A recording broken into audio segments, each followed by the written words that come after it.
नमस्कार। मैं गोविंद कुमार, जिला शिक्षा एवं प्रशिक्षण संस्थान बलरामपुर, प्रवक्ता सामाजिक विज्ञान 2 के अंतर्गत हम बीटीसी और डीएलएड सेकेंड सेमेस्टर के बारे में चर्चा करेंगे। इसमें सूर्य, पृथ्वी तथा चंद्रमा की सापेक्षिक गतियों के बारे में हम बताएंगे। तो इससे पहले हम थोड़ा सा चर्चा कर लेते हैं कि इसमें टॉलमी महोदय ने जियोसेंट्रिक की अवधारणा दी थी। उन्होंने बताया जियोसेंट्रिक में भूकेंद्रीय अवधारणा कि ब्रह्मांड में पृथ्वी जो है केंद्र में है, सूर्य सहित सभी अन्य ग्रह उसके चारों तरफ क्या कर रहे हैं, परिक्रमा कर रहे हैं, जो कि पूरी तरह से गलत अमान्य है। जो कॉपरनिकस महोदय ने बताया कि हेलियोसेंट्रिक की अवधारणा उन्होंने दी, जिसमें बताया कि ब्रह्मांड के केंद्र में सूर्य है, बाकी सभी ग्रह इसके चारों ओर चक्कर लगाते हैं, जो कि वर्तमान समय में मान्यता प्राप्त है, जो कि टॉलमी के जियोसेंट्रिक अवधारणा को पूरी तरह से गलत साबित करता है। तब हम चर्चा करते हैं कि सूर्य, पृथ्वी तथा चंद्रमा की सापेक्षिक गतियों के बारे में। यह जो है सौर मंडल के अभिन्न अंग के रूप में है, जो कि इनकी गतियां बहुत ही महत्वपूर्ण घटनाएं को जन्म देती हैं। जो पृथ्वी जो होती है कि अपने अक्ष पर घूर्णन करते हुए सूर्य के चारों ओर क्या करती है, परिक्रमा करती है। वहीं पर चंद्रमा जो है अपने अक्ष पर घूर्णन करते हुए पृथ्वी के चारों ओर चक्कर लगाता है। पृथ्वी के चारों ओर चक्कर लगाने के साथ साथ यह जो है सूर्य का भी चक्कर लगाता है। पृथ्वी, सूर्य तथा चंद्रमा की इन सापेक्षिक गतियों के कारण सूर्य ग्रहण व चंद्र ग्रहण जैसी घटनाएं देखने को मिलती हैं, तथा पृथ्वी की गति के कारण, घूर्णन और परिक्रमण गति के कारण दिन रात का होना, ऋतुओं में परिवर्तन होना, सागरीय भागों में ज्वार भाटा आना आदि घटनाएं देखने को मिलती हैं। तो इसमें हम चंद्रमा के बारे में देखते हैं कि चंद्रमा जो है पृथ्वी का एकमात्र प्राकृतिक उपग्रह है, जो पृथ्वी से 3,84,000 किलोमीटर दूर है। चंद्रमा पर वायुमंडल नहीं है, इसके कारण यहाँ पर जीवन की संभावना न के बराबर है। न ही चंद्रमा पर कोई अपना प्रकाश है, यह सूर्य के प्रकाश से प्रकाशित होती है। जब हम पृथ्वी से चंद्रमा को देखते हैं तो यह प्रकाशमय दिखाई देती है, जो कि सूर्य से प्राप्त प्रकाश होता है। तो इस प्रकार से अगर कहते हैं चंद्रमा का प्रकाश पृथ्वी पर आने में 1.25 सेकेंड का समय लगता है, तो कहीं कहीं बुक में 1.3 सेकेंड भी दिया रहता है। तो इस प्रकार से 1.25 सेकेंड का समय लगता है। और चंद्रमा का जो व्यास है पृथ्वी के व्यास का 1/4 है, और इसका गुरुत्वाकर्षण जो है पृथ्वी के गुरुत्वाकर्षण का 6वां भाग लगता है। चंद्रमा जो है पृथ्वी का एक चक्कर पूरा करने में, यानी परिक्रमण करने में जो है 27 दिन 7 घंटे और 43 मिनट का समय लेती है। कितना समय लेती है? 27 घंटे 7 मिनट और 43 मिनट का 43 मिनट का समय लेती है। वहीं जब वो अपने अक्ष पर घूर्णन करती है तो 29 दिन 12 घंटे और 44 मिनट का समय लेती हैं। तो जब हम कहते हैं कि अगर कहीं किसी बिंदु, पृथ्वी के एक बिंदु पर जब चंद्रमा आता है, फिर वह घूर्णन करते हुए उसी बिंदु पर पुनः आने में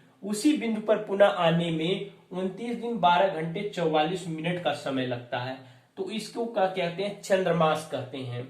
अब देखते हैं आगे की चंद्रमा जो है, चंद्रमा की कलाओं से तात्पर्य है चंद्रमा के आकार में दिन प्रतिदिन परिवर्तन में यह बढ़ते हुए क्रम में हो सकता है, घटते हुए क्रम में हो सकता है। जैसा कि चित्र में प्रतीत हो रहा है कि सूर्य से आने वाली किरणें, ये सूर्य से किरणें आ रही हैं, जो कि पड़ रही हैं कि क्या पड़ रही हैं, क्योंकि पृथ्वी जो अपने अक्ष पर घूर्णन करते हुए सूर्य के चारों ओर चक्कर लगा रहा है, चंद्रमा भी अपने अक्ष पर घूर्णन करते हुए पृथ्वी के चक्कर लगाने के साथ साथ सूर्य का भी चक्कर लगा रहा है। तो इस प्रकार से सूर्य की किरणें पड़ती हैं तो हमें पृथ्वी पर दिखाई देती हैं। जब हम पृथ्वी से चंद्रमा को देखते हैं तो जब क्या होता है कि अमावस्या को जो होता है चंद्रमा बिल्कुल दिखाई नहीं देता है।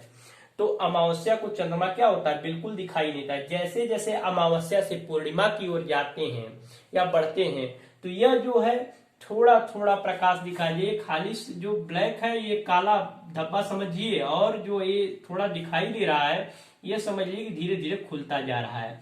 खुलता तब थोड़ा सा और खुला, पूरा खुला, इसके बाद पूर्णिमा दिखाई दी। पूर्णिमा में जो होता है कि चांद पूरा पूरा दिखाई देता है। इसमें चांद की किरणें आती हैं जिसे चांदनी रात भी कहते हैं। तो इस प्रकार से फिर जो है पूर्णिमा से अमावस्या की ओर जब बढ़ते हैं तो यह घटता हुआ क्रम चला जाता है। फिर थोड़ा सा कम, अधिक प्रकाश, थोड़ा सा कम प्रकाश, फिर कम प्रकाश, सबसे कम प्रकाश जो होता है अमावस्या को होती है। तो इस प्रकार से यह चंद्रमा की जो है कलाएं देखने को मिलती हैं। अब देख लेते हैं कि जैसे क्या होता है अमावस्या से जब यह पूर्णिमा की ओर आती है, अमावस्या से जब पूर्णिमा को, यह क्या होता है बढ़ता हुआ क्रम में। यहाँ तो बिल्कुल दिखाई नहीं दिया, लेकिन यहाँ पे खुलते खुलते यहाँ पे पूरा पूर्णिमा दिखाई दे रहा है। तो यह बढ़ते हुए क्रम जो होता है, यह क्रम को शुक्ल पक्ष कहते हैं, शुक्ल पक्ष। वहीं पर जब यह पूर्णिमा के बाद क्या होता है कि निरंतर यह घटता जाता है। यह बढ़ता हुआ क्रम है, यह घटता हुआ क्रम है। जब यह घटता जाता है पूर्णिमा के बाद जब अमावस्या आती है तो घटते हुए क्रम को कृष्ण पक्ष कहते हैं। क्या कहते हैं, कृष्ण पक्ष कहते हैं। तो इस प्रकार से जो है यह चंद्रमा की कलाएं हैं। इसमें क्या होता है कि दिन प्रतिदिन बदलाव होता है। अब हम बताएंगे इसमें कि अमावस्या को जो होता है वह, अमावस्या को जो होता है सूर्य ग्रहण होता है और पूर्णिमा को चंद्र ग्रहण होता है। तो अब इसमें हम आगे ग्रहण के बारे में चर्चा करते हैं। ग्रहण का तात्पर्य है कि जब किसी वस्तु की छाया किसी दूसरे पे पड़ती है तो उसे हम क्या कहते हैं, उसे हम ग्रहण कहते हैं। अब जैसे क्या होता है कि सूर्य ग्रहण में मान लीजिए सूर्य की किरणें हैं और बीच में मून है, यानी सन, मून और अर्थ। तो क्या होता है कि जब सूर्य की किरणें चंद्रमा द्वारा रोक ली जाती हैं या फिर चंद्रमा की छाया पृथ्वी पर पड़ती है, चंद्रमा की जो छाया होती है वो पृथ्वी पर पड़ती है, तब इस स्थिति को हम क्या कहते हैं, सूर्य ग्रहण करते हैं या अमावस्या को होती है। लेकिन हर अमावस्या को नहीं होती है। अब हम बताएंगे कि क्यों नहीं होती है। इसके बाद चंद्र ग्रहण देख लेते हैं। चंद्र ग्रहण की स्थिति में जब सन है, इसके बाद अर्थ है, इसके बाद मून है, तो यानी क्या होता है कि सूर्य की किरणें जो है पृथ्वी द्वारा रोक ली जाती हैं, पृथ्वी की छाया जो है चंद्रमा पर पड़ती है। तो इस प्रकार इसको कहते हैं चंद्र ग्रहण की स्थिति कहते हैं। यह पूर्णिमा को होती है, चंद्र ग्रहण पूर्णिमा को होती है, लेकिन प्रत्येक पूर्णिमा को नहीं होती है। अब इसका कारण समझ लीजिए कि हमारी जो पृथ्वी है 23.5 अंश झुकी हुई है। 23.5 अंश झुकी हुई है। इस झुकाव के कारण, यानी ये पृथ्वी का केंद्र मानते हैं, यह 23.5 अंश झुकी हुई है। हमारे पृथ्वी के झुकाव के कारण जो होता है, झुकाव के, उससे 5.5 अंश जो है झुकी हुई है। तो 5.5 अंश झुकी होने के कारण जो है यह कभी कभी उत्तर में 28.5 अंश और दक्षिण में, यह उत्तर में 28.5 अंश चंद्रमा और इसके बाद 28.5 अंश का कोण जो है दक्षिण में बनाता है। इस प्रकार से प्रत्येक पूर्णिमा को जो है न चंद्र ग्रहण होता है, न प्रत्येक अमावस्या को जो है सूर्य ग्रहण होता है, क्योंकि जब यह छाया नहीं पड़ती है। क्यों? इसका कारण है 5 अंश का अंतर होने के कारण झुकाव। तो प्रत्येक पूर्णिमा को न चंद्र ग्रहण न अमावस्या को सूर्य ग्रहण होता है, क्योंकि उसका प्रकाश नहीं पड़ पाता है। तो अब हम देखते हैं कि यह जो है इसमें जब जब सूर्य, चंद्रमा और पृथ्वी तीनों एक सीध में होते हैं, सूर्य, चंद्रमा और पृथ्वी एक सीध में होते हैं, तो इस स्थिति को हम सिजगी कहते हैं। इस स्थिति को सिजगी कहते हैं। यह 2 प्रकार की होती है, युति और वियुति। युति का तात्पर्य होता है कि जब सूर्य इसके बाद जो होता है मून और अर्थ, यानी इसमें जो होती सूर्य की किरणें चंद्रमा द्वारा रोक ली जाती हैं, यानी चंद्रमा की छाया पृथ्वी पर पड़ती है, तो क्या होता है इसमें यह सूर्य ग्रहण होता है। सूर्य ग्रहण जो होता है अमावस्या को होता है, लेकिन प्रत्येक अमावस्या को नहीं होता है, क्योंकि 5 अंश का झुकाव होने के कारण जब इसकी छाया जो है पृथ्वी पे पड़ेगी तभी जो है सूर्य ग्रहण होगा।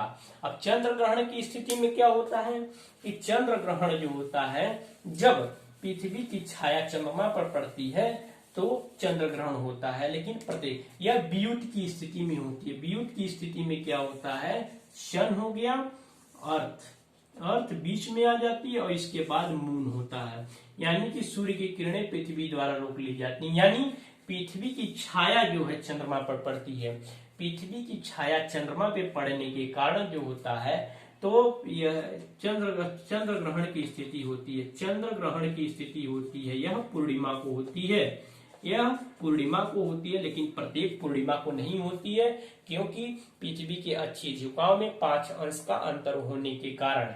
इस प्रकार से जो होता है जब पृथ्वी की छाया जब चंद्रमा पर पड़ेगी तभी जो है यह पूर्णिमा को चंद्र ग्रहण होगा, जब पड़ेगी। अगर नहीं पड़ेगी तो कोई जरूरी नहीं है। 1 महीने में एक अमावस्या और एक पूर्णिमा होती है।